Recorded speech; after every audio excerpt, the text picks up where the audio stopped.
Oba, oba, Ô, meu amigo!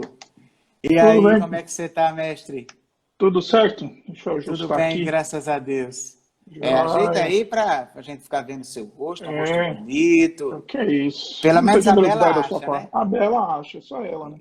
É Ela o é que minha mãe. importa. Ela quem tá bom demais. Tá Eu certo. sei, tenho segurança que você não quer que mais ninguém ache. Não quero, não. Não tenho nenhuma Tá bom necessidade de me demais, acharem né? bonito. Pessoal, esse aqui, para quem porventura ainda não conhece, esse aqui é o Isaac Sixu. Tá um cara sensacional que Deus me deu o privilégio de conhecer, tá certo? E eu queria pedir, Isaac. O Isaac ele é uma referência em matéria de teologia, um Que é cara que isso? muito jovem já adquiriu um respeito sensacional. Eu sou fã dele, tá? E assim, o Isaac ele tem Deus nos presenteou com uma empatia muito legal, né? Porque a gente se encontrou não estou achando a palavra adequada na língua portuguesa, digamos assim, nas excentricidades da vida denominacional, Exatamente. né? Não, nas particularidades da vida denominacional. A gente se A encontrou. terminologia técnica seria nas idiosincrasias, né, da vida Pronto! denominacional. Ah, é que esse português aí é um nível muito elevado. Mas aí o que é que acontece? A gente se encontrou e rolou uma química bacana e hoje a gente está junto aí tentando ajudar o seminário aqui do Grande ABC e a gente acredita muito. Eu e o Uhum. Isaac compartilhamos essa crença que o seminário é peça-chave para uma revolução da ação da igreja na comunidade em que está inserida. O seminário tem esse papel muito importante, não é à toa que o Isaac é professor de várias escolas e que milita com isso há muito tempo. Então, assim, Isaac, eu queria começar pedindo que você falasse um pouco aí sobre essa sua caminhada acadêmica, por onde você já passou, onde você está trilhando, né? Você tá trilhando, você está fazendo doutorado, qual é a escola? Fala um pouquinho aí. Eu sei Cara, que um então, cara como você não gosta muito de falar de si mesmo, mas as É, pessoas querem saber. bom, assim, eu gosto mais de me apresentar como pastor, porque eu acho que eu sou mais pastor do que um acadêmico, né? Eu tenho o meu vínculo com a igreja muito mais profundo do que qualquer vínculo que eu eventualmente tenha com a academia ou com a comunidade teológica e etc. Então, eu gosto de falar que eu sou um pastor. Eu sou um pastor, pastorei aqui a Igreja Batista Urbana aqui em Santo André, aqui pertinho de você, e tenho militado aí na área da teologia, tanto na área da teologia bíblica quanto na área da teologia dogmática. Estou fazendo um doutorado na área de teologia dogmática, tenho um mestrado na área de teologia bíblica e também um outro mestrado na área de teologia dogmática. Minha formação ela é teológica, né? Eu tenho caminhado ao longo da minha vida e como eu comecei muito jovem a minha formação, eu fui com 17 anos para o seminário, né? Então eu comecei jovem, então tive a oportunidade e tempo de, enfim, antes de entrar na academia, antes de entrar na igreja e assumir a postura, a função pastoral, eu tive tempo de poder me preparar do ponto de vista acadêmico, fazendo mestrado, enfim, fazendo um outro mestrado, pós-graduação na área de Bíblia, e agora, então, trabalhando num doutorado aí na área de teologia sistemática ou dogmática, né, como o pessoal fala. Você está estudando aonde, Isaac? Agora, o doutorado. Agora estou na Universidade de Aberdeen, da Escócia, tá, sob orientação do Dr. Paul Nimo. Ele tem sido uma figura-chave importante nesse meu processo de definir o que eu vou trabalhar no doutorado, mas a minha proposta de pesquisa é mais relacionada à teologia do drama e etc. Então, basicamente é isso. Ah, legal, legal. Show de bola. Assim, outra coisa que e isso eu não vou falar para você, vou falar para quem está nos assistindo. Meu pessoal, outra coisa que eu acho sensacional no Isaac é que o Isaac, assim, eu não tô devendo nenhum real a ele, eu posso falar sem nenhum estresse, tá? O Isaac, ele é um erudito, é um cara extremamente profundo teologicamente, de muita leitura, tá entendendo? Mas o Isaac, ele é um cara que entendeu que toda a teologia do mundo, se não for traduzida para o mundo de hoje, numa igreja que seja capaz de se contextualizar, é completamente inútil. Exatamente. E isso foi, na minha leitura, o grande salto Uhum. dessa nossa geração, Isaac, que a gente tem mais ou Uhum. menos, a gente tem uma idade meio aproximada. Sim. Esse foi o grande salto dessa nossa geração.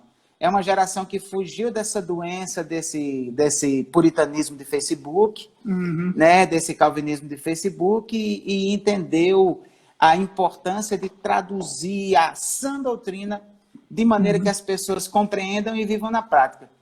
Exatamente.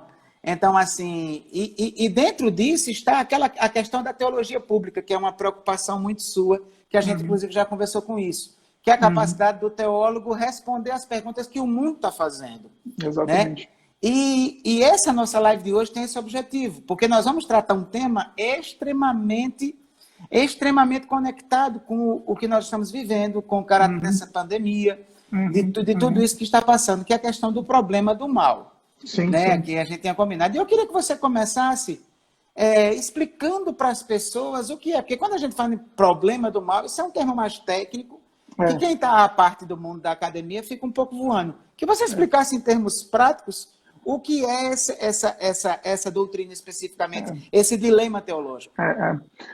Bom, o problema do mal, ele é fundamentalmente um dilema de ordem teológica para aquele que afirma um Deus que é todo-poderoso e todo-bondoso.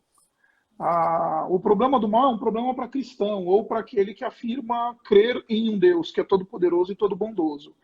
Então, do ponto de vista filosófico aqui, a gente fala que essa é uma discussão exclusiva na classe dos chamados teístas, né? Daqueles que creem num Deus.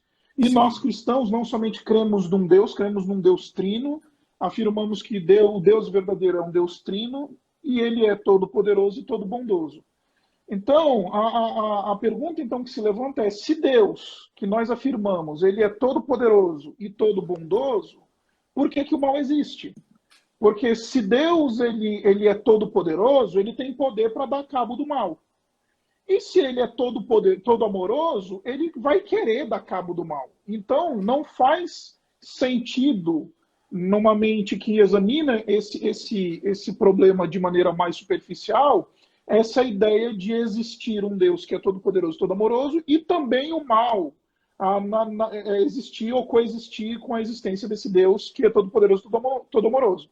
Então, esse dilema ficou clássico na filosofia, especialmente por Epicuro, né, que é um teólogo, um filósofo ali do século IV a.C., e ele estabeleceu exatamente esse dilema. Ele falou uma coisa muito clara, ele disse: se Deus ele é bom e todo amoroso, o mal não pode existir, porque se o mal existe, então a gente tem um problema. Por quê?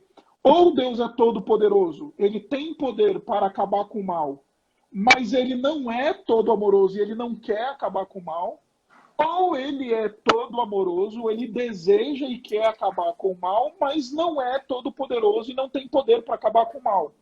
Não consegue Então, fazê-lo. exatamente, ele não consegue fazê-lo. Então, esse dilema, esse dilema, muitas vezes chamado de dilema de Epicuro, ou o dilema da coexistência entre um Deus todo-amoroso, todo-poderoso e o mal, nós chamamos de dilema ou o problema do mal. Como é que a gente lida com isso, né? Como é que a gente responde isso teologicamente? Embora seja uma coisa que não é muito popular na história do pensamento teológico, mas Aham. na história já houve quem tentou resolver esse problema afirmando que Sim, o mal não existe também, né? sim, sim, sim. Já houve quem disse que, na verdade, o mal... Exatamente. Ou você diz que o mal não existe, se você quer responder esse problema de um ponto de vista, enfim, superficial, por assim dizer, você simplesmente nega o mal. Por isso que o mal não é um problema, por exemplo, para as religiões chamadas panteístas.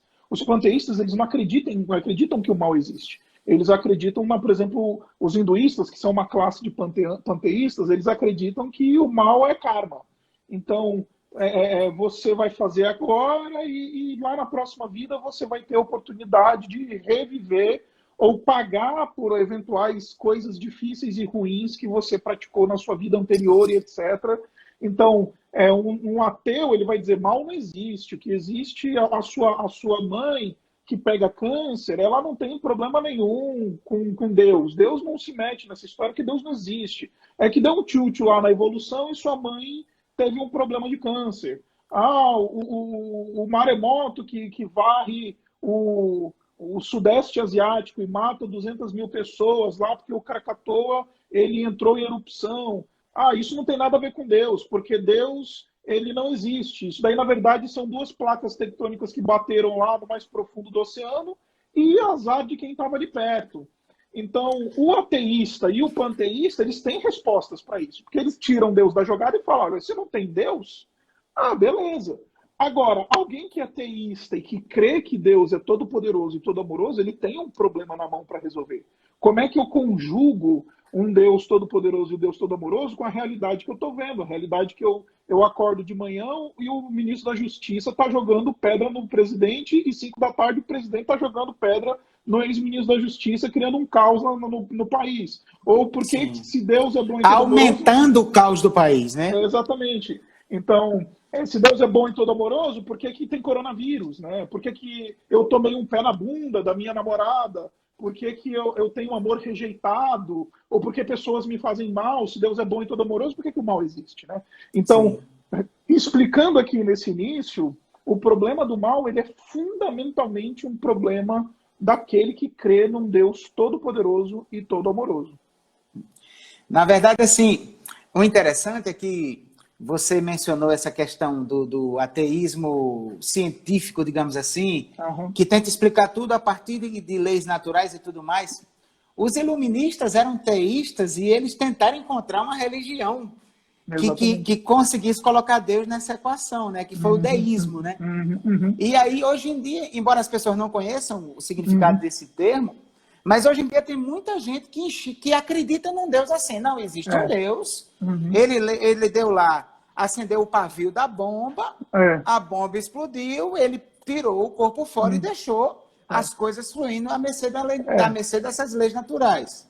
O deísmo, ele basicamente vai falar que, sim, existe um criador, mas esse criador criou um sistema de leis naturais e criou tudo aquilo que era necessário para que a sua criação ela existisse de maneira autônoma, sem a sua própria interferência. Então, por exemplo, aquele livro do Francis Schaeffer, O Deus que Intervém, ele vai tratar exatamente nessa perspectiva. Ele vai falar, não, peraí, o nosso Deus ele intervém. O nosso Deus ele está na história, o nosso Deus ele vem para dentro da história e vem conversar com a gente, vem fazer coisas conosco. Então, o deísmo, ele é meio que essa história, pelo menos é assim que os filósofos tentam explicar resumidamente, né? Deus criou, mas ele deu corda e soltou e deixou ir à mercê das leis naturais. Sim, sim. Já que a gente entrou nesse aspecto, Isaac, claramente a nossa fé cristã, a fé das Escrituras, não é a fé de um Deus deísta. É a fé de um Deus que exerce controle soberano sobre a história. Então, eu queria que você começasse traçando para a gente um panorama bíblico da soberania de Deus. Como é que as Escrituras... como as Escrituras enxergam... Quando a gente fala da soberania de Deus, a gente fala primeiro de um atributo de Deus, né? E um atributo é uma característica intrínseca de Deus, algo que diz respeito ao ser de Deus, né? Deus, ele por ser Deus, ele necessariamente é soberano, porque não dá para a gente conceber a ideia de um Deus que não exerce soberania. Ele não é Deus. Ele precisa ser, como os filósofos falam, um ser necessário, não contingente. E aqui, ser necessário e não contingente é assim, eu e você, nós somos contingentes. A gente está aí vivendo, andando, se a gente morrer, o mundo vai continuar existindo. Se você morrer, até seu filho, quem você ama, ele vai continuar vivendo porque a existência dele não depende de você e não tem nada no mundo que derive a sua existência a partir da gente. Isso é um ser contingente. Um ser necessário é aquele que a existência aconteçam a partir de ser necessário. Ele é um ser necessário. Então, ele necessariamente é soberano.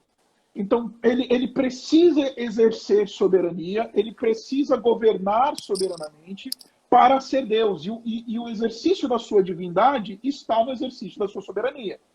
Então, as escrituras deixam isso muito claro, né? Desde Gênesis, no capítulo 1, quando fala que Deus ele é o responsável pela criação, ele é aquele que criou todas as coisas.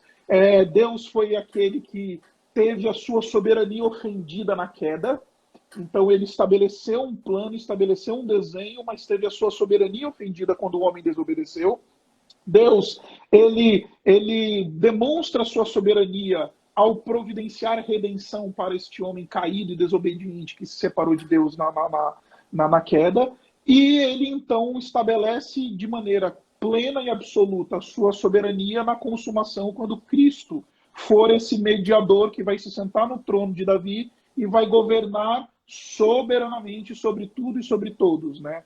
Então, esse é o desenho da chamada narrativa bíblica, né? A Bíblia deixa muito claro que na criação, na queda, na redenção e na consumação, ou seja, nos principais capítulos da história, a soberania de Deus ela está envolvida, né? Sim. O exercício da soberania dele, a maneira como ele faz com que ele quer que as coisas aconteçam, né?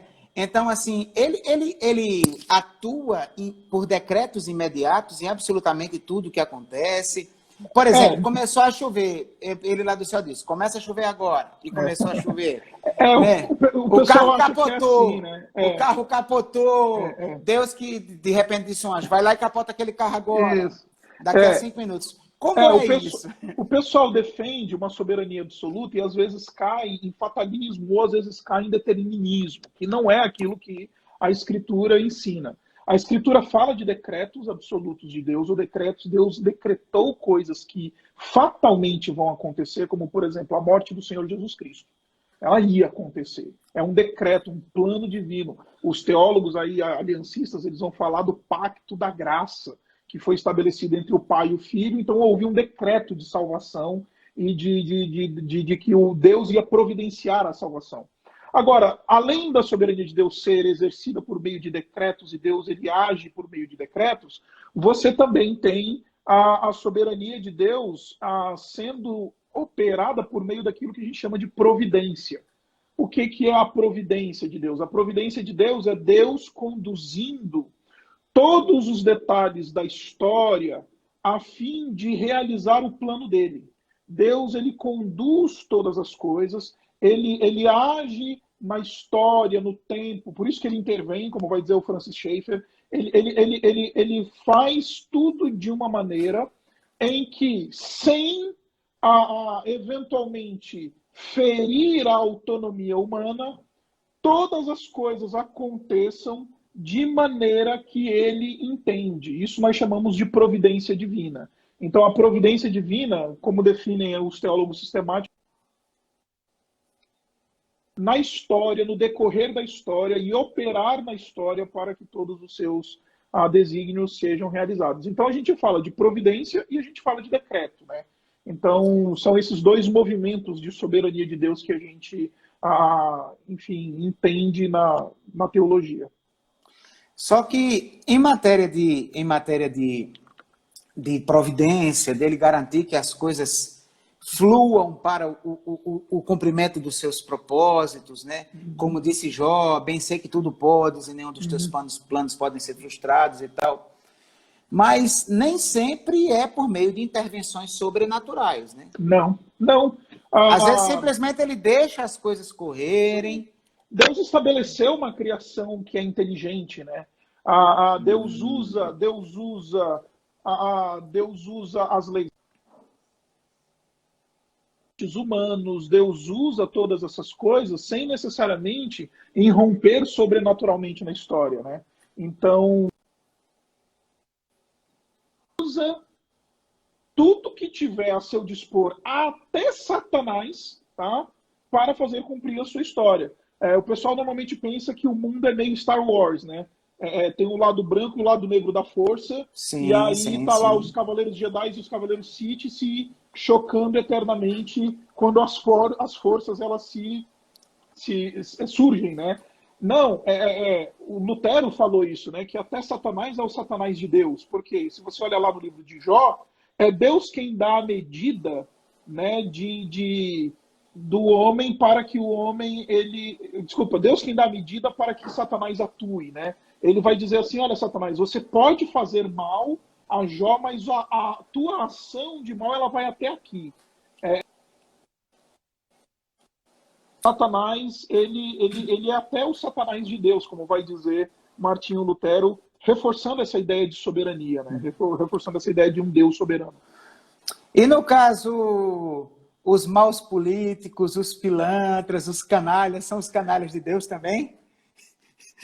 São os canalhas de Deus, né? Ciro, Nabucodonosor, esses daí Deus... Uma das coisas que eu entro, desculpa eu interromper, uma das coisas que eu entro em crise é quando Deus chama de Ciro de meu ungido, né? Meu servo, meu ungido. E quando você vai para a Septuaginta, meu Cristo, né? Pra gente isso, puxa vida, é muito forte, pega. Essa é a angústia de Abacuque, né? Quando Deus vira para Abacuque e fala, não, eu vou arrebentar com vocês. Eu estou vendo a maldade de vocês, mas eu vou trazer os caldeus, que são os babilônios. Abacuque, pior do que vocês. Eles são piores que a gente. Por que você vai disciplinar a gente com esses caras que são piores que a gente, né? Então, e sim, o engraçado... Deus... E o engraçado é que quando Deus anuncia isso, o próprio Deus dá o currículo dos babilônios. Exatamente. Ele dá o currículo. Não, povo ruim, cruel...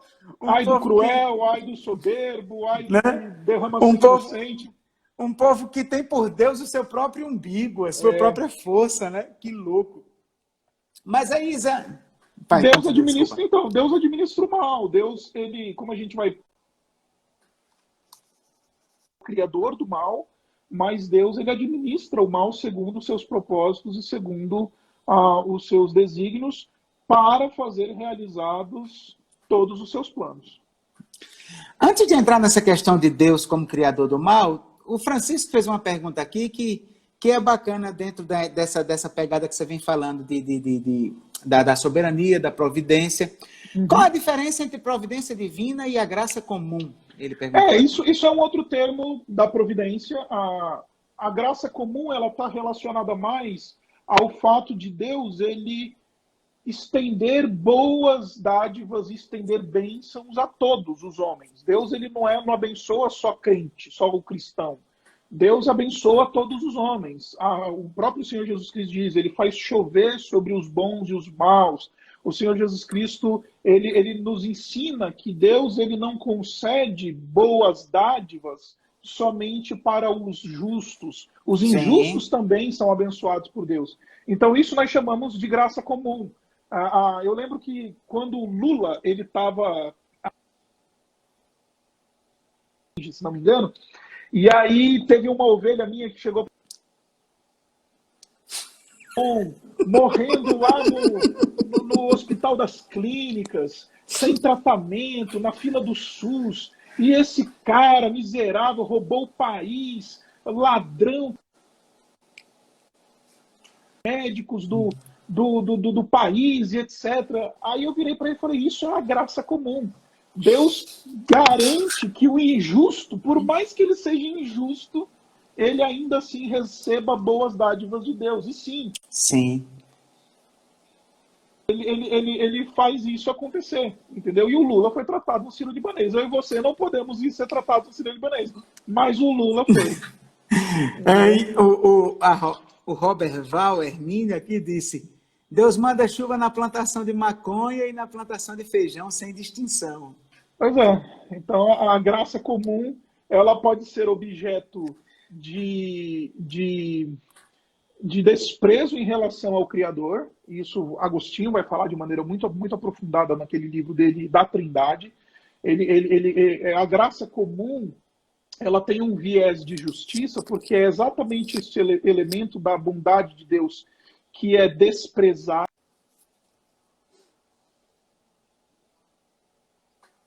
fazer coisas más, e por isso ele é merecedor da justa ira de Deus, entendeu? Sim, então, sim.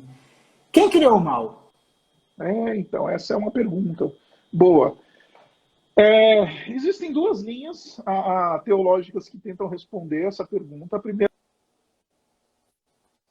especialmente porque tem aquele texto lá de Isaías 45, né, versículo 7, que diz que eu crio o mal, né? Então, por Sim, causa desse texto, então muita gente fala, olha, Deus criou o mal. Mas Isaías 45:7, ele não está falando.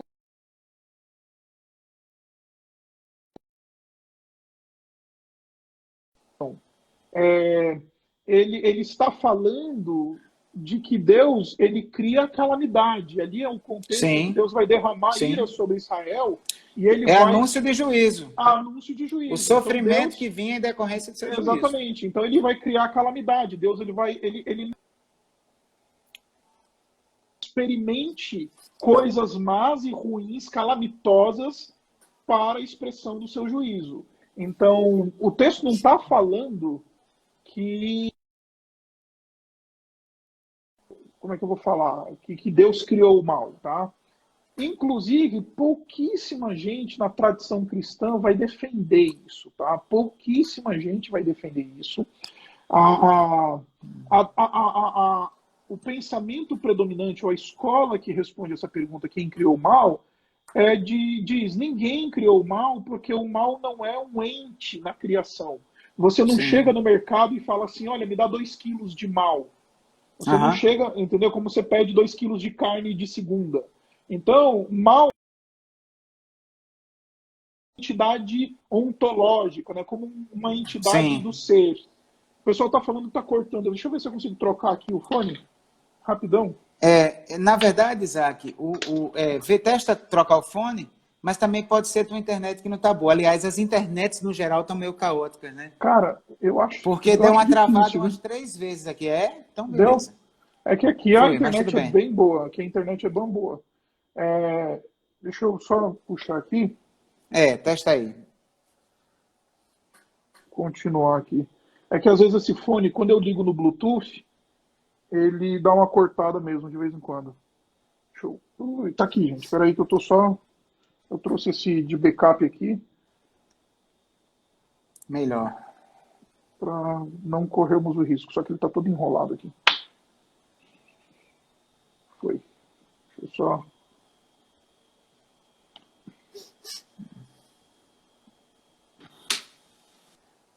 Vamos lá.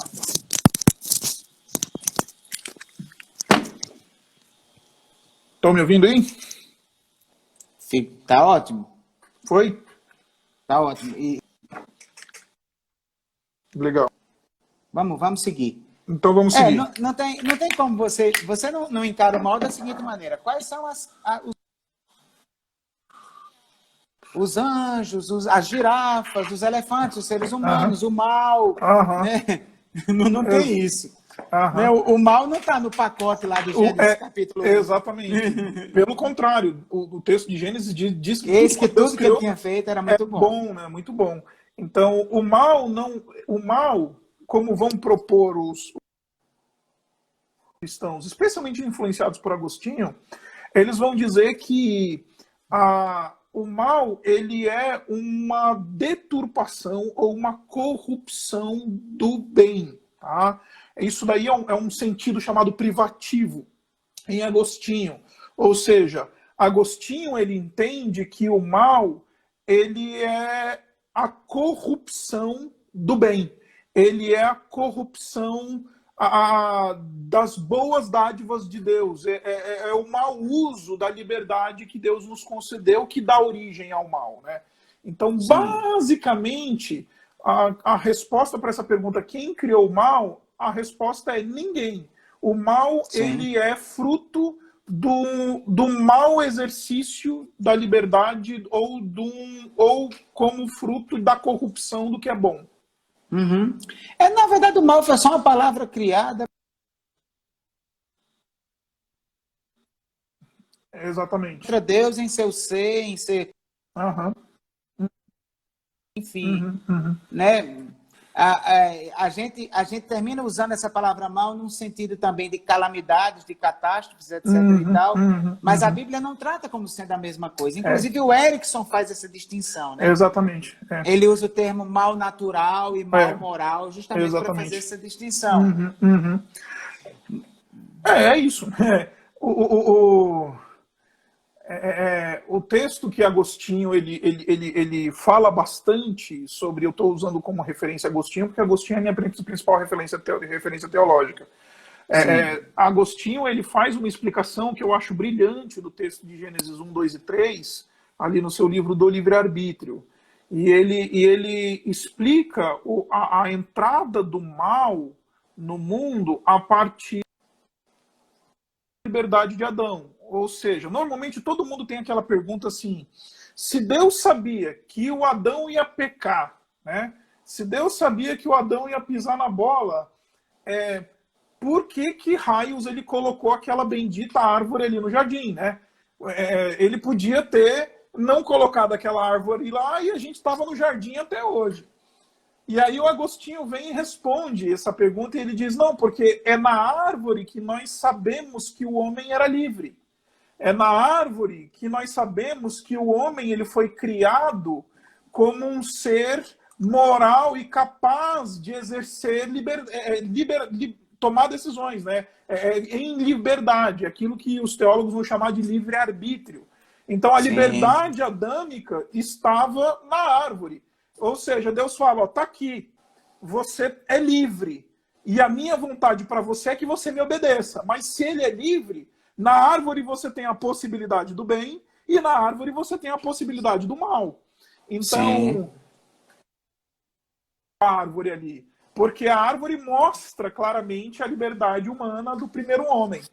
Então, quando o homem, então, ele decide usar mal a liberdade, quando o homem, então, ele decide voluntariamente desobedecer a Deus e comer do fruto, ele dá origem ao mal, ou seja, ele corrompeu a liberdade dada por Deus, ele corrompe uma dádiva dada por Deus, e então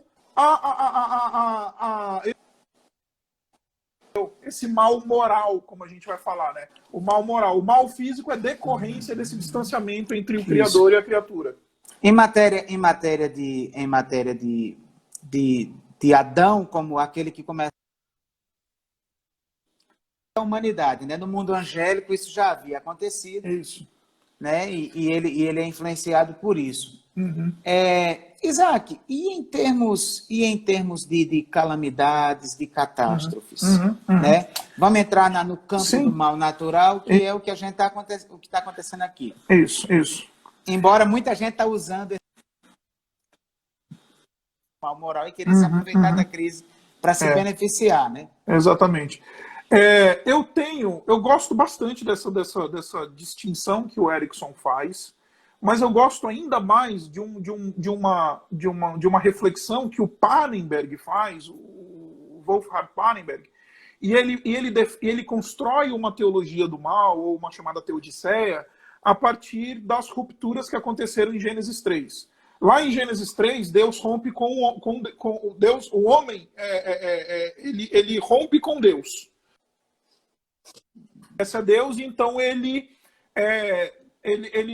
se torna um indivíduo autônomo em relação ao seu Criador. Sim. E ali ele dá origem nessa ruptura espiritual, essa depravação espiritual nossa, essa corrupção nossa, né? Depois o homem ele rompe com a mulher e o seu um mal social, né? De uma ruptura social. O mal ele afeta as relações sociais humanas. Note que Deus criou homem e mulher para viver de uma maneira complementar e bela, e o pecado faz exatamente o contrário, separa eles e faz com que eles sejam inimigos, né? E não complementares. Ele rompe consigo mesmo, né? Ele rompe numa relação psicossomática, ou seja, ele não somente morre por causa do seu pecado, ele também enfrenta dilemas da alma. Por exemplo, lá em Gênesis 3, versículo 8, quando Deus chega para o Adão e fala, olha onde que você está, Adão. Aí ele vira e fala, olha, eu tive medo. Ele se escondeu, ele começou males na sua alma que antes ele nunca tinha experimentado. A expressão hebraica, a expressão mal hebraica ali usada no texto, acho que você sabe bem isso, é aquela ideia de que ele se retorceu, né? Então a sua interioridade foi retorcida, né? Então você tem esse mal espiritual, esse mal social, esse mal psicossomático, e ele vai falar então do mal natural. Por quê? Porque por causa de Adão, a criação está... Não, né? Maldita é a terra por tua causa. Essa é uma das expressões mais pesadas do capítulo. É muito forte. E por isso que Paulo, lá em Romanos 8, vai dizer que por isso que a criação geme, aguardando, né, a redenção dos filhos de Deus. Exatamente. Então, esses são os 4 elementos de mal que você vê em Gênesis capítulo 4, segundo Parenberg. Então, o Parenberg, ele fala que esse mal natural, ele é fruto da maldição que veio sobre a terra por causa de Adão. Então, terremoto, maremoto, pestilência, coisas, elas são coronavírus. Coronavírus, tudo isso é resultado do fato de que nós, em Adão, escolhemos viver num mundo caótico.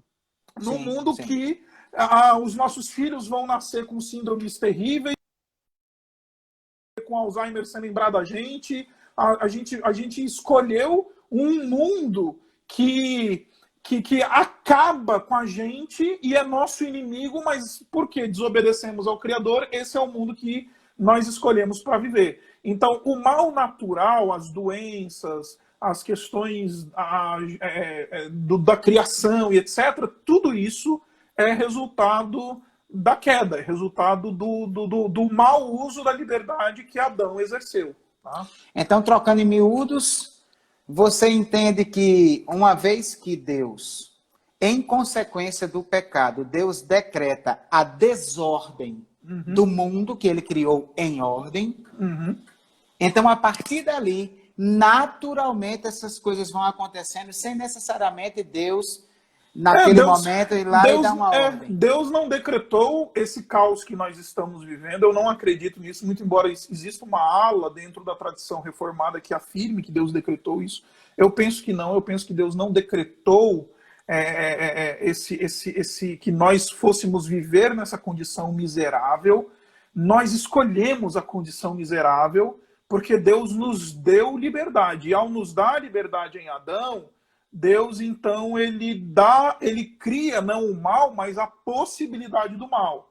Porque homens livres, eles, por definição, precisam ter a possibilidade do mal. Um exemplo que eu uso bastante na sala de aula com os meus alunos é quando você tem um filho, né? E você chega para o seu filho e fala, filhinho, tá aqui, ó, R$50 na sua mão. E você é livre para fazer com esses R$50 o que você quiser. Então, se ele é livre realmente para fazer o que ele quiser, ele pode pegar esses R$50, abençoar um missionário que está passando por dificuldade, ou ele pode passar na boca e comprar 5 pinos de cocaína.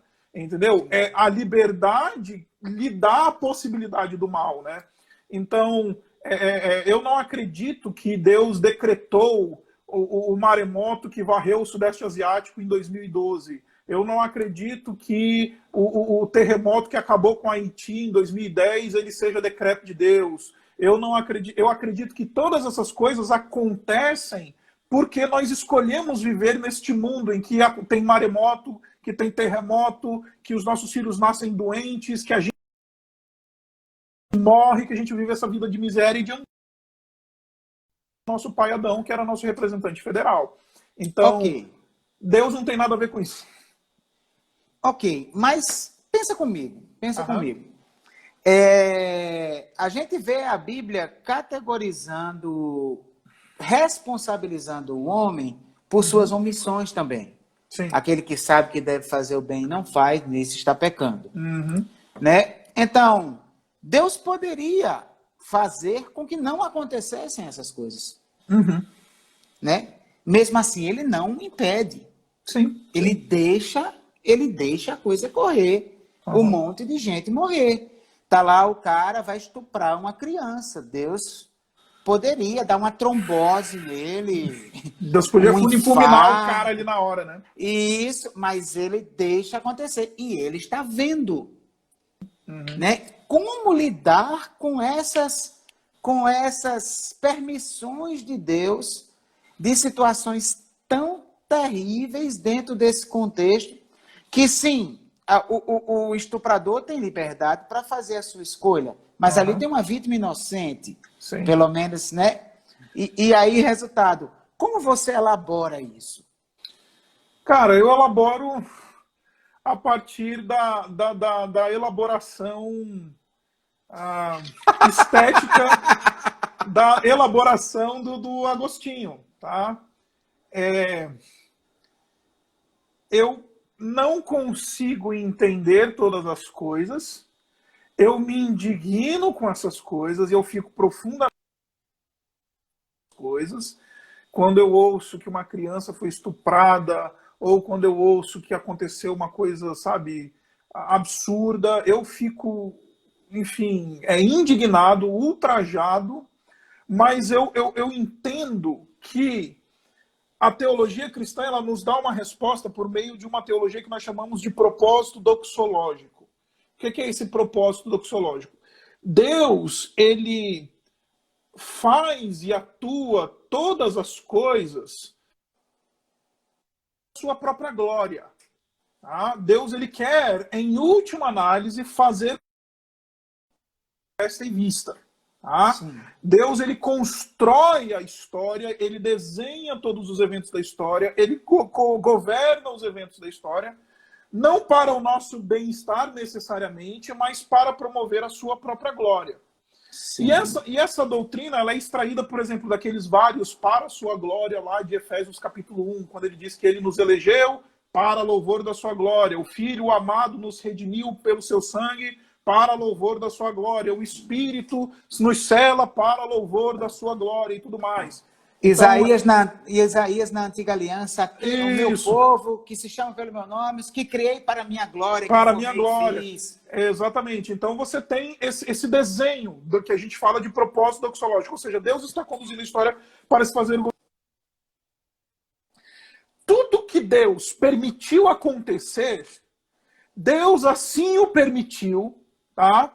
Para que, e ele entendeu que isso acontecendo lhe traria maior glória, ainda que a gente não consiga ver naquele momento, isso num plano eterno, e aquilo que a gente fala de plano redentivo, pleno e total, isso lhe traz maior glória.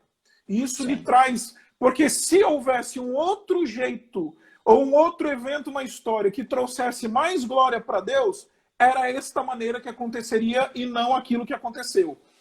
Eu não estou dizendo que o estuprador que estupra uma criança, ele glorifica a Deus, tá? Calma. Eu não estou dizendo isso. E eu estou longe de pensar isso. O que eu estou dizendo é que Deus, quando ele olha para o todo e não somente o ponto, ele está dizendo, eu serei glorificado. Isso o Agostinho chama de uma concepção estética do problema do mal. É aquela ideia que ele diz assim, eu tenho até anotado aqui, ser mal nesse contexto limitado, na verdade é um elemento que faz parte de um todo, de um plano total de Deus, e que este plano total de Deus é absolutamente bom e coopera para a sua glória.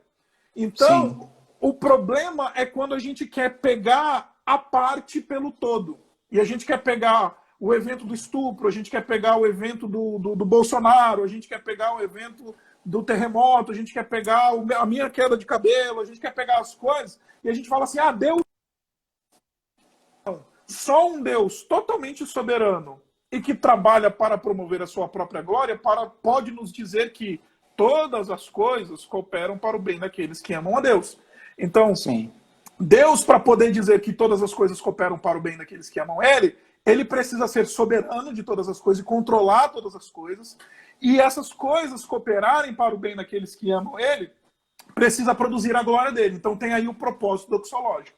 Então, de maneira bem resumida, isso daqui é uma aula inteira que eu dou de teologia sistemática na minha aula de prolegômena, mas tá show. Tá show. O que eu diria é, o evento limitado, no contexto limitado, ele é mau. Temos que nos indignar com ele, contra ele, temos que lutar para que ele não aconteça. Mas quando a gente percebe o evento mal à luz de um todo daquilo que Deus está realizando na história, isso, no final das contas, vai cooperar para algo bom. Então, não olhe somente para a parte, olhe para o todo, né? É bem verdade que nós não conseguimos olhar o todo. Então, o que a gente faz? A gente faz como Jó. A gente silencia diante da grandeza de Deus. A gente diz para Deus, olha, Deus, eu estou profundamente ferido, como Jó falou. Eu estou angustiado, enterrei 10 filhos, minha vida foi pro ralo, mas eu bem sei que tudo podes e nenhum dos teus planos ele pode ser. Conhecia só de ouvir falar, mas agora meus olhos te veem. Eu preciso te ver. Eu quero te ver nesse caos. Eu te vendo nesse caos vai ficar mais fácil andar. Então essa é a concepção estética que o Agostinho fala, né? Que aquilo que acontece de mal no contexto limitado precisa ser interpretado à luz do todo, do plano bondoso de Deus redentivo. Na verdade, assim, o livro de Jó é isso que você está falando. O livro de Jó inteiro, a teologia do livro de Jó é isso que você está falando. Você não consegue entender todos aqueles debates, aqueles diálogos, aquele entrave de concepções teológicas de Jó com os amigos, a parte do início. A reunião no céu estabelece todo o pano de fundo. Né?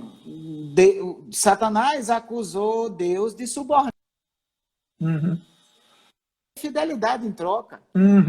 Né? E aí o que acontece? Deus permite que tudo aquilo aconteça com Jó, para que Jó se mantenha fiel e ele ser glorificado diante dos anjos e diante do próprio Satanás. Né? O problema qual é? Que Jó não estava na reunião no céu, né? Não foi convidado e nem recebeu um memorando. Nem recebeu um memorando das resoluções de por que aquelas coisas aconteceram. Deus ele não se dá o luxo, né, de ter que se explicar para a criatura, né? Ele não chama o Jó e fala, ô Jó, vem cá, eu vou te explicar, aconteceu isso. Satanás entrou na minha sala, disse que eu estava comprando os adoradores com bem, gritou 6 e você pagou o pato.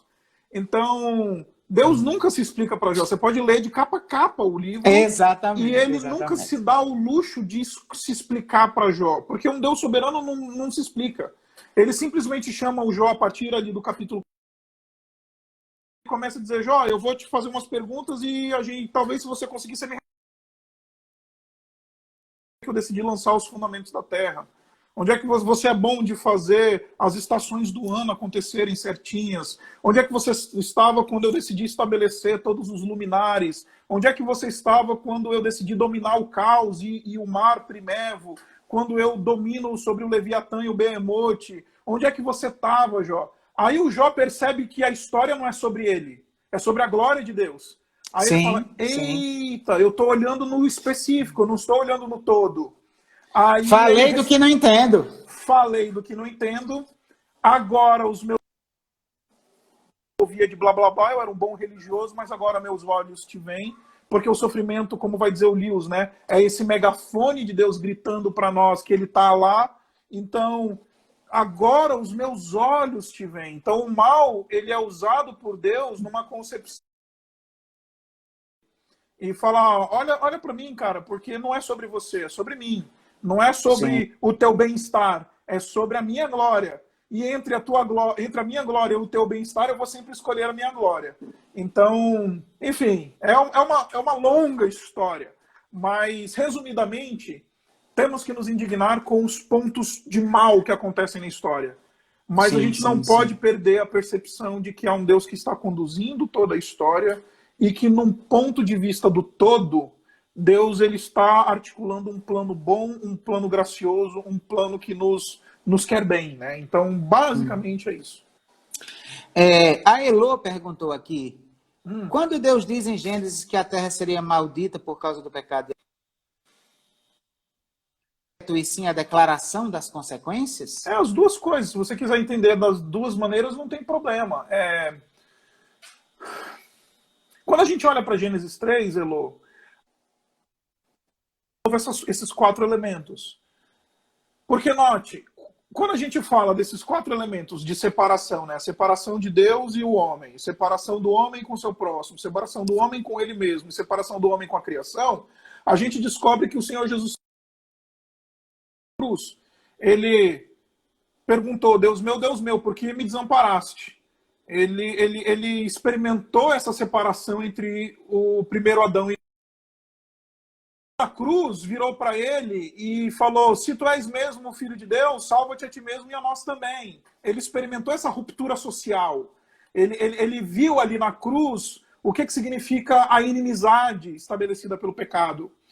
Na cruz, você lembra que o Senhor Jesus Cristo morre, angustia. Por exemplo, no jardim do Getsemane, ele diz, eu estou angustiado até a morte. Ele experimenta essa separação psicossomática na cruz dele com ele mesmo. E, em último lugar, do que era a coroa que foi colocada na cabeça dele, senão os cardos, abrolhos e espinhos que são originários lá de Gênesis, no capítulo 3, quando Deus diz, maldita é a terra por tua causa, e ela espinhos. E esses mesmos espinhos que são a maldição pelo pecado de Adão são colocados na cabeça de Cristo. Então, esses elementos de maldição que você encontra em Gênesis no capítulo 3, eles são redimidos pelo Senhor Jesus Cristo na cruz. E por isso que a gente fala de um... Mas uma coisa que é importante a gente falar para a Elo também, viu, Elo? Elo é lá da minha igreja, uma menina preciosíssima. Viu, Elo? O importante também é se entender que, veja só, quando um criminoso comete um crime e ele é punido pelo seu crime, tá? De fato, o motivo da punição foi o crime.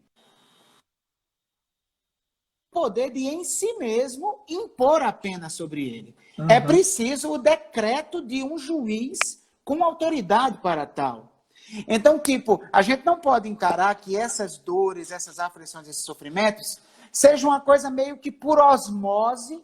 O pecado aconteceu e num processo inteiramente natural, a parte de um governo, tornou-se em maldição. E, Adão cometeu um pecado e uma força oculta fez com que a terra produzisse espinhos e abrolhos. Não. A terra produziu espinhos e abrolhos porque Deus assim a pena, que decreta a punição. Não é um processo sei lá, uma coisa como o feijãozinho que você planta no algodão e vai naturalmente acontecendo. Não, há um juiz, há uma autoridade que decreta. Há um juízo, né? Isaac, em termos gerais, eu estou com você e não abro. Deus ele é glorificado. Catástrofes, de alguma maneira, ele também é glorificado até em decisões erradas que nós tomamos, né? Quando na perspectiva do todo que nós não temos, isso vai redundar para a glória dele. Mas Deus também teria propósitos práticos para o seu povo com o mal, com o sofrimento, né? Sim, sim. Vários deles. O primeiro deles é produzir a perseverança, né? Que vai dizer o Tiago, né? O líder da igreja de Jerusalém. Tem de bom, por motivo de grande alegria, o passardes por diversas tribulações, porque essas tribulações, em última análise, vai fazer com que vocês sejam aperfeiçoados. Então, sim, o mal é um aspecto didático na administração de Deus. Deus não somente usa o mal para se fazer glorificado, mas ele usa o mal também para... É por isso que eu não gosto muito dessa história de que a igreja vai ser arrebatada antes da tribulação, que Deus vai poupar a igreja. Porque ao longo da história, Deus purificou o seu povo por meio de mal, por meio da tribulação, por meio da angústia. Porque na consumação... Deus ele vai tirar a igreja antes da tribulação e vai falar assim, não, fica tranquilo que eu vou poupar vocês do mal. Não, Deus ele purifica o seu povo por meio da tribulação. Então você tem esse aspecto didático. Sim, existe um aspecto também que eu acho sensacional, que é um Alan Ross, ele fala, é o Alan Ross? Não, acho que é o Leon Morris, no seu livro Teologia do Novo Testamento, e ele está refletindo sobre a didática da cruz e o que a gente pode aprender com a cruz, é que quando Deus ele usa o mal para exercer os seus fins e exercer os seus propósitos, aí é que a sua soberania ela se torna mais bela. E ele explica, porque de maneira geral, você tinha no mundo antigo essa ideia de um Deus que é bom e um Deus que é mau, e eles ficam se chocando. Um Deus que é legal e um Deus é tipo meio que Batman e Coringa, né? Ficam se chocando e tudo mais, dois seres que se chocam eternamente. Aí vem o Leon Morris, ele fala assim, um Deus que ele não está limitado em sua ação por causa do mal, é um Deus supremo, belo, ele vai dizer. Porque ele não está limitado por causa do mal e por causa das contingências que acontecem. Então, esse Deus evoca adoração. E aí ele cai no Jó. Aí ele cai no Jó. E ele vai dizer assim, tem um aspecto da glória de Deus, tem um aspecto didático, tem um aspecto da adoração. Agora, em último elemento, na prática, você também tem um aspecto que é um pouquinho próximo do didático, que é onde a gente aprende sobre Deus, mas tem um aspecto da santificação. Sim. Quando a gente passa por problemas na vida, a gente se aproxima de Deus. Não tem jeito. Amém. Deus, ele usa o mal para que a gente se aproxime dele. Por exemplo, eu estou pensando... Amigo, eu acho que a live vai cair. Eu vou começar outra só pra gente... Pronto. Cara, tava tão precioso que eu digo, cara, não posso parar com isso. Eu tenho que deixar pelo menos... Então, você vinha falando, você falou do propósito didático de Deus, né? Você fala do propósito da santificação. Isso. Então, o último propósito é esse, o da santificação. Deus, ele usa o mal para santificar o seu povo. Não somente para ensinar o seu povo, mas para santificá-lo. Então, a gente não somente vê Deus por meio do mal, ou por meio das tribulações que a gente passa na nossa vida, mas nós somos convidados a refinar a nossa vida diante de Deus e experimentar um novo tipo de caminhada na presença do Senhor. Então, tem mais coisas que a gente poderia falar aqui, eu não quero tomar muito do seu tempo, mas primeiro, você tem então esse aspecto de um Deus que promove a sua glória por meio da administração do mal. Deus, ele nos ensina e nos fala claramente quem ele é pelo grito do megafone dele no meio do sofrimento. Deus, ele evoca em nós um espírito de adoração e, finalmente, Deus, ele nos santifica e nos purifica por meio da tribulação. Então, assim, tem coisas ainda que a gente poderia falar em termos da comunidade, em termos do exercício da liderança na igreja, etc e tal, os aspectos pastorais, mas, enfim, eu acho que com isso daqui a gente consegue mais ou menos zerar a situação. Poxa, cara, muito legal, cara, muito legal aí a sua contribuição. Abençoou muita galera com toda certeza, tá? Quero lhe agradecer demais, demais, demais. Queria aí que você fizesse aí, como você quiser, suas considerações finais e no final a gente vai orar junto. Legal. Cara, o que eu diria para você, meu amigo, primeiro, obrigado por esse tempo. É precioso ter você como um amigo, como um irmãozão querido, um parceiro de ministério. Enfim, amo você, amo sua família. O seu filho tem um nome mais lindo do mundo, ele é chamado Isaac.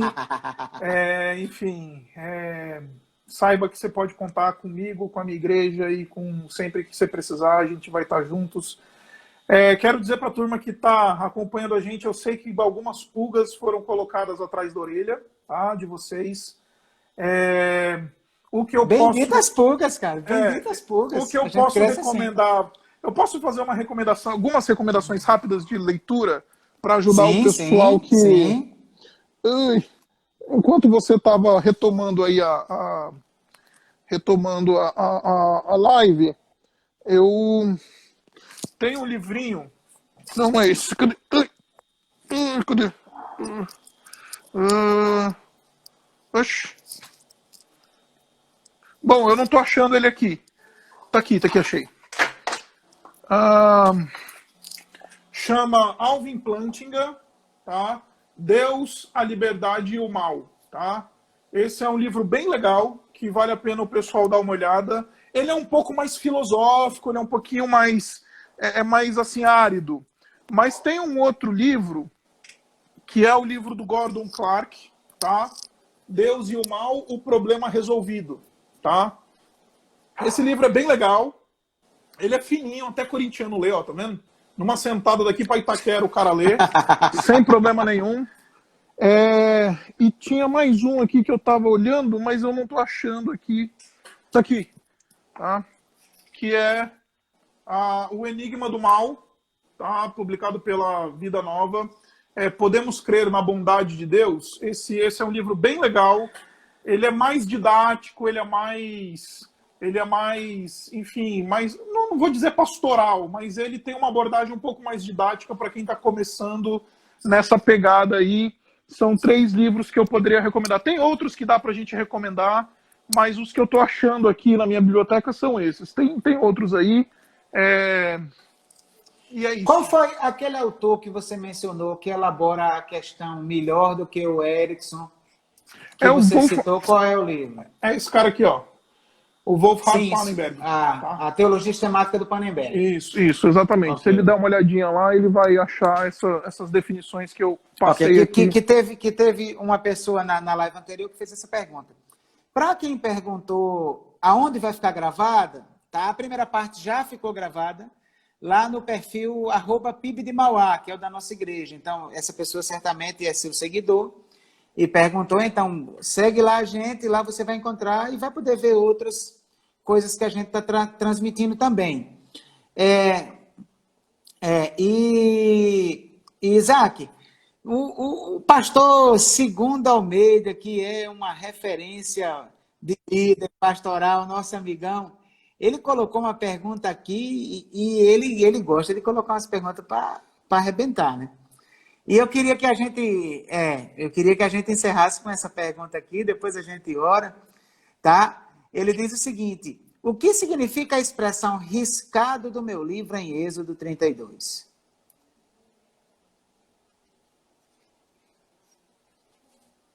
Sim, sim.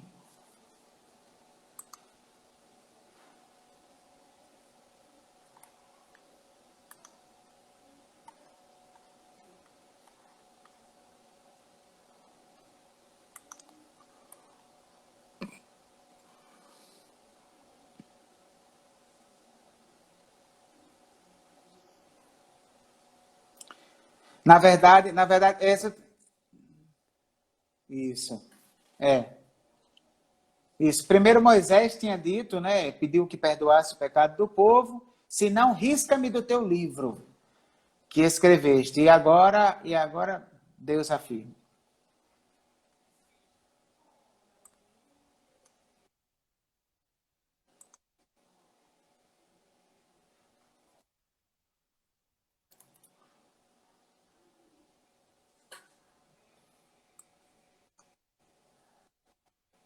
Para mim tá ótimo. Para mim tá ótimo.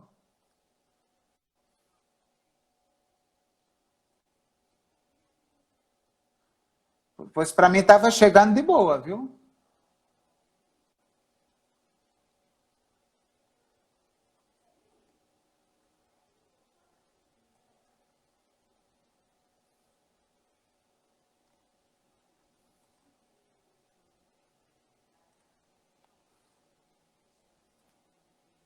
Mas por que para mim está perfeito?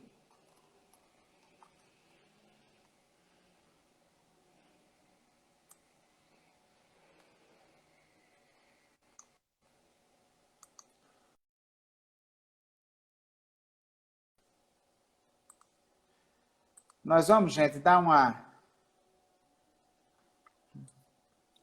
Experimentar ele sair, vai entrar de novo, que o pessoal começou a falar que estava sem áudio, para a gente encerrar.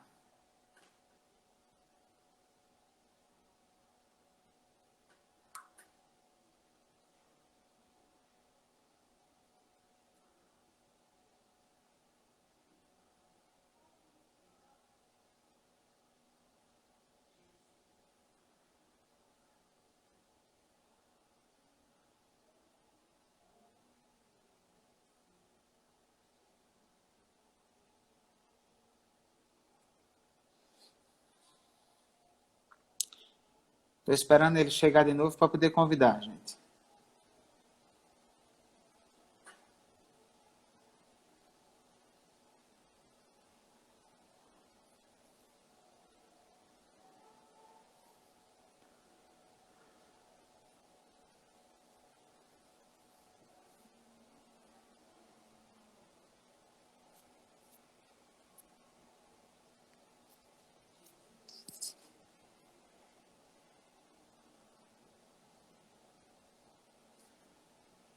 Eu estou achando que ele aproveitou e foi dar uma olhadinha no comentário, viu, Segundo?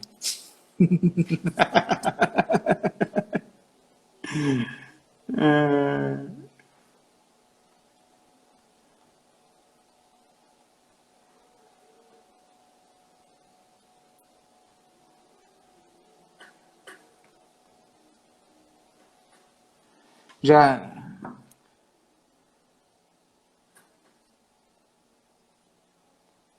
Ah, beleza.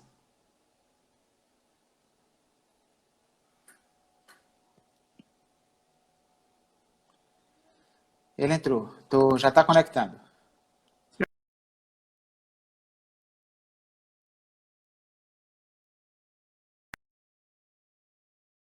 Para mim já estava bom antes. Confirma aí vocês. Estão me ouvindo aí? Ó, Isaac, eu disse ao Segundo aqui, enquanto você estava fora, eu disse, ó, Segundo, acho que ele aproveitou para dar uma corrida num comentário ali. Ai, ai.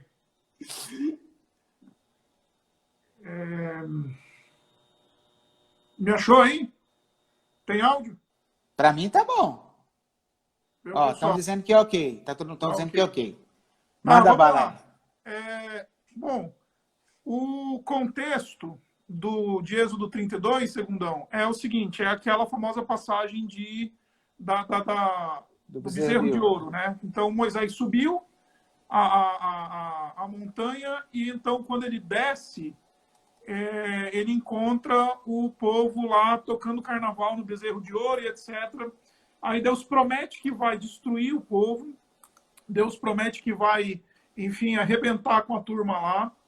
E aí Moisés intercede pelo povo. Moisés ele faz um movimento de intercessão pela comunidade, pedindo para que Deus não os destrua.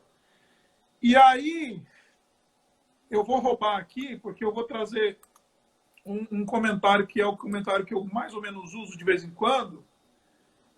E ele fala o seguinte, ele diz assim, cadê? 32. Blá, blá, blá. Alguns dizem que este é o livro da vida, o livro que aparece lá em Apocalipse 20, 15. A lista dos nomes dos cristãos, né? Mas é melhor entender esse texto que era o livro do censo da comunidade. Se você voltar alguns capítulos, você vai descobrir que Moisés ele fez um censo quando o povo estava saindo e o povo estava lá se tornando o povo do pacto, o povo da aliança, tinha uma contagem, quem eram os judeus, as suas descendências, etc. e tal. E então, alguns estudiosos do Antigo Testamento, eles tendem a pensar que ali ele está se referindo, olha, nem me considera mais povo teu, nem me considera mais como alguém que é herdeiro do pacto, para que então o povo seja salvo. Castigue a mim, me trata como um gentil, me trata como alguém que não merece a tua graça, mas perdoa o povo por causa da sua idolatria. Então são essas duas linhas de interpretação. A primeira é essa, e a segunda é a linha de interpretação que diz que é o livro da vida. Eu acho difícil que tenha sido o livro da vida, porque Moisés não tinha nem noção do que é o livro da vida do Cordeiro, que aparece lá em Apocalipse 13, Apocalipse 20, etc. Eu acho difícil. Ou Apocalipse 2, né, quando ele fala lá para a igreja de Esmirna, né? Esmirna não, a igreja de Sardes, que ele vai falar que ele não vai apagar o nome, o vencedor não terá o seu nome apagado no livro da vida do Cordeiro. Então, Isaac, oi. Mas pensando em termos de aliança, tem tanta diferença assim de uma coisa para outra? Como assim? uma vez que Moisés diz, me apaga do livro do teu povo, daqueles que são herdeiros da promessa, do teu pacto, salvaguardando as distinções entre antiga e nova aliança, teria tanta diferença assim? A gente não poderia entender dentro da perspectiva da revelação progressiva, que é uma perspectiva ainda parcial dessa ideia do livro da vida, e que quando quem interpreta como sendo o livro da vida já toma como pano de fundo todo da escritura. Então, é que aí porque eu passei a vista aqui no Douglas Stewart. Aham. Né? Eu passei a vista no Douglas Stewart aqui nessa coisa toda, e é exatamente isso que ele fala. Aham. Ele mostra que as sociedades recenseavam, tinha registros dos nomes dos seus cidadãos, havia esses registros oficiais, e quando se mudava uma pessoa de um lugar para o outro e tudo mais e tal. E aí que a ideia do livro da vida, ela é oriunda exatamente dessa ideia. Não que Moisés tinha em mente o livro da vida do Cordeiro, mas de repente o livro da vida do Cordeiro tinha isso como pano de fundo. É que, se você me permite falar uma coisa que vai oriçar os nossos ouvintes aqui, é que, cara, eu não acredito nesse livro da vida do Cordeiro que tem os nomes dos crentes. Porque quando você abre lá em Apocalipse 13, o texto diz pra gente que o nome do livro é o livro da vida do Cordeiro que foi morto desde a fundação do mundo. O livro da vida não é da minha vida, é o livro da vida do Cordeiro. Deu para entender? Eu tenho dificuldades de pensar que Deus ele tem esse senso espiritual. Se você abre lá em Apocalipse 13, se não me engano, é o versículo 8, se não me engano. É que eu não tô com... Deixa eu pegar minha Bíblia aqui rapidão. Agora já que você mexeu com a cobra... Mexi no vespeiro, rapaz. E eu não vou entrar nesse debate. Eu vou deixar você falar e a gente vai orar. Tá bom. Então ele diz assim, ó. Todos os habitantes da terra adorarão a besta. A saber, todos aqueles que não tiveram seus nomes escritos no livro. Que livro é esse? Qual que é o título do livro? O livro da vida do Cordeiro que foi morto desde a criação do mundo. Tá? É 13:8. O pessoal que está lendo aí, Apocalipse 13:8. Então, quando o texto de Apocalipse está falando que tem o livro da vida do Cordeiro que foi morto desde a fundação do mundo e que os nomes estão escritos ali, ele não está falando que tem um livro literal, ele está dizendo que tem aqueles que estão inseridos no Filho, que estão em Cristo, o Cordeiro que foi morto desde antes da fundação do mundo. Então, ter o nome escrito é estar na história da redenção do Cordeiro que foi morto desde antes da fundação do mundo. Entendeu? Sim, mas é exatamente isso aí. Ninguém tem em mente essa ideia. Bom, se tem, tá equivocado, eu né? tenho em mente essa ideia de que, olha, tem um livro que quando a gente bater lá na porta do céu, aí Deus vai, enfim, vai bater lá e vai ver. Deixa eu ver se o nome do cara tá aqui. Eu acho que Deus sabe quem são os seus, né? Ele não precisa consultar livro nenhum, né? Exato, é simbólico. Mas o livro da vida é do Cordeiro, e aí a gente teria que entrar num debate exegético sobre qual é a intenção desse genitivo aí, né? Se for um genitivo qualitativo, o conteúdo do livro é a vida do Cordeiro. Se for um genitivo possessivo, o livro pertence ao Cordeiro, mas é um livro da vida dos nomes daqueles que estão escritos, né? Vamos deixar o homem falar, então, rapidão? Não tem problema, a gente resolve aqui. Vamos lá, genitivos. E se o pessoal aí começar a achar ruim, é culpa do pastor aí, que provocou deixa eu achar aqui primeiro, né? Os casos... Caso genitivo, página 72. Então vamos lá. Os tipos de genitivos.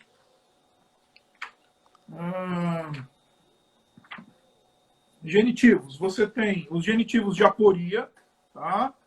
Genitivo de posse, genitivo de relacionamento, genitivo partitivo, genitivo atributivo, genitivo de atribuição, genitivo material, genitivo de conteúdo, genitivo de aposição e genitivo de simples aposição. São essas as categorias que ele vai trazer aqui. Não, genitivo de destino também, ele vai falar.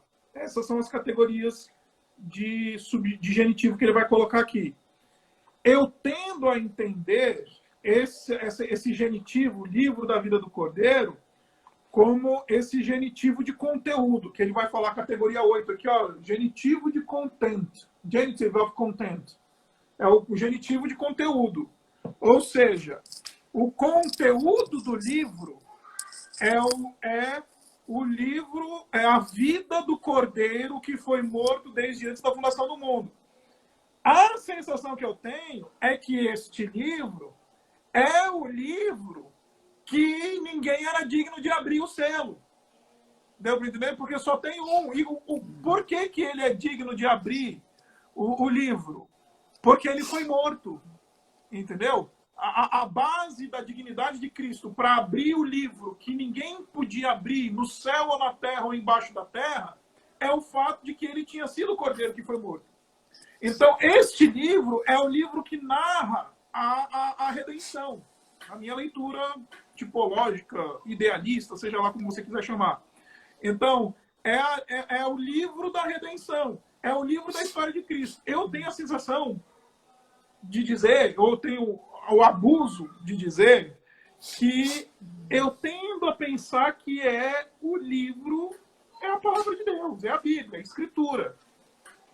Porque a Escritura é o texto que governa todas as coisas, que descreve a história da vida do Cordeiro que foi morto desde antes da fundação do mundo. Então, eu sei que a gente tem pano para bastante manga aqui, mas eu tomo aquele genitivo como genitivo de conteúdo. Sim. Escreve o conteúdo, não posse, que não é o livro que pertence ao Cordeiro que foi morto desde antes da fundação do mundo. É o genitivo de conteúdo.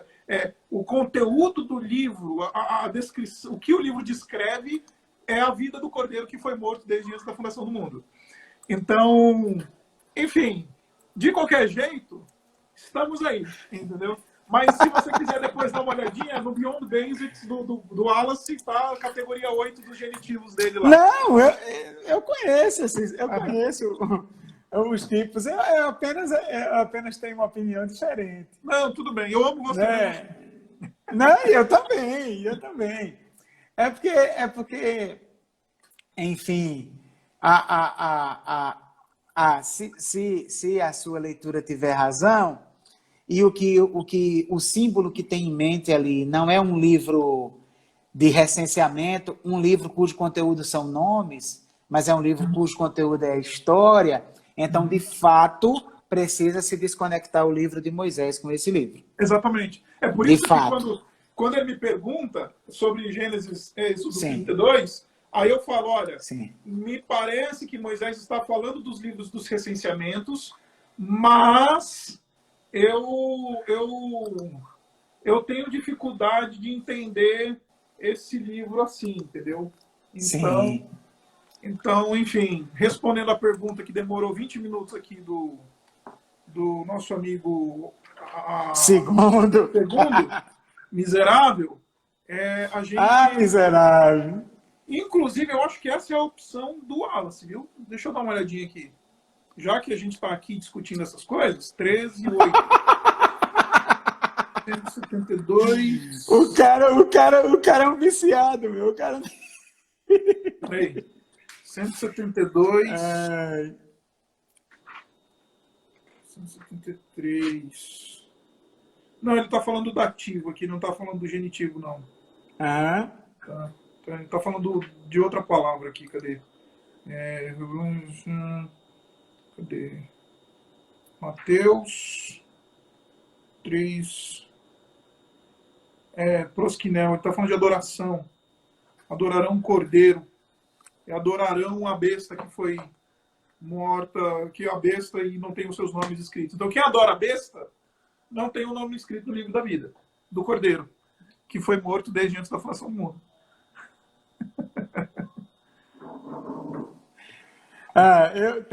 Tem um livro muito bacana aqui no meu pacote do Logos, que é o Exegetical Summary, né? Que ele pega exatamente essas questões e, ao invés de fazer um comentário, ele simplesmente diz: fulano, cicrano, Beltrano pensa assim, fulano, cicrano, tem essa opinião. É muito bacana. Eu abri aqui rapidinho, mas eu não vou colocar, não. Não vai arrumar confusão, né? Vou não. Vamos ficar por aqui. Tem gente que, enfim, pensa de outras maneiras, mas aí é tema para outra live. Não, com certeza, com certeza. É tema para outra live. Com certeza. Assim, só para explicar para o pessoal, Uhum. para o pessoal amarrar direitinho isso aqui. O Isaac e eu divergimos numa questão, tá? A expressão livro da vida do Cordeiro. Esse do Cordeiro, há possibilidades diferentes de se entender. É possível que o livro da vida do Cordeiro signifique que a vida do Cordeiro... Aliás, perdão. O livro da vida. Isso. Da vida do Cordeiro. É possível que esse da vida seja... O conteúdo do livro é a vida do Cordeiro. Essa é a posição do Isaac. A minha posição é que o livro é o livro da vida do Cordeiro, ou seja, esse do Cordeiro significa que o livro da vida pertence ao Cordeiro. Vocês conseguem entender a diferença? Isso. Se a minha posição estiver certa, o conteúdo do livro são os nomes que estão escritos nesse livro. Então, a minha posição é meio que uma posição mais alinhada com o evangeliquez popular. A posição do Isaac, ela é mais... não é tão alinhada com o evangeliquez, popular. Na posição dele. Se a minha posição estiver certa, é coerente a leitura que o Douglas Stewart faz do Êxodo, de que o livro de Moisés é o mesmo livro do Apocalipse. Isso. Se a interpretação da vida do Cordeiro do Isaac estiver certa, a gente tem que entender que são dois livros diferentes. São dois livros separados. O pano de fundo cultural que gera o símbolo do Apocalipse seria outro, consequentemente são livros diferentes. Espero que dê para vocês entenderem. Se não entender, vamos ficar sem entender mesmo, porque a gente vai orar. Basicamente é isso. Tá? A sua posição, a nossa posição é que de qualquer jeito Jesus morreu, ele tem um povo dele, mas não tem a dúvida. Ele vai redimir todo mundo, entendeu? E de certa forma, e de certa forma a essência não é que existe um livro literal. O livro do Apocalipse é um livro simbólico, por favor. Não tem lá um pergaminho no céu escrito no nome de ninguém. Tá certo? Não existe isso. Apenas as pessoas que são de Jesus têm o seu livro escrito nele. Simples. Então, no frigir dos ovos, a gente pensa a mesma coisa. A questão é só uma interpretação restrita da expressão para entender se a gente pode entender que o livro é o mesmo de Êxodo ou não, somente. Como a pergunta foi em cima de Êxodo, inevitavelmente a gente teve que correr para o Apocalipse. Não teve como, tá? Tem jeito. Mas cremos que Jesus, o Cordeiro, salva. Fiquem tranquilos. Sem dúvida nenhuma. Na verdade, Francisco, o do Cordeiro, que o Francisco colocou aqui, um é de conteúdo e o outro é de posse. Na verdade, o do Cordeiro tem que ser de posse, tá? Sim. Claro, evidentemente. A questão é se a vida do Cordeiro é o conteúdo do livro ou a vida dos que estão escritos é o conteúdo do livro. E essa expressão do Cordeiro é simplesmente que o livro pertence ao Cordeiro. Só isso. Essa aqui é a grande questão, entendeu? Então... Pode ter uma outra possibilidade, né? Que é essa... cadê? Ele fala que... deixa quieto, né? Não, joga aí, pô. Tem 42 pessoas aqui que não conseguem arredar o pé, porque estão gostando dessa piração da gente aqui.